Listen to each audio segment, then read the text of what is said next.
Nag-aabang lang kami sa isang madilim na eskinita ng kasama ko. Namamataan na namin ang isang babae, mag-isa lang na naglalakad. Sininyasan ko na ang kasama ko para maghanda.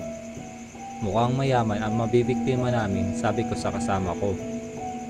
Pumwesto na ako sa likod dahil ang kasama ko ang bahalang magdeklara ng hold up sa harap.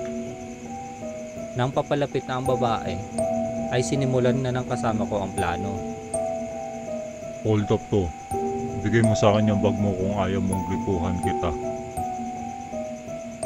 Di kumikilos ang babae. Naririnig ko pa itong humahagik-hik. Ilang segundo ang lumipas ay nanlaki ang mata ng kasama ko at nagsisigaw na tumakbo. Nagtaka ako sa inasal ng kasama ko. Hinawakan ko sa balikat ang babae at humarap ang mukha niya ito habang nakatalikod. Napaupo ako sa gulat. Kulay puti ang mga mata nito at may mahabang taga ito sa mukha. Kinuha ng babae ang nabitawang patalim ng kasama ko at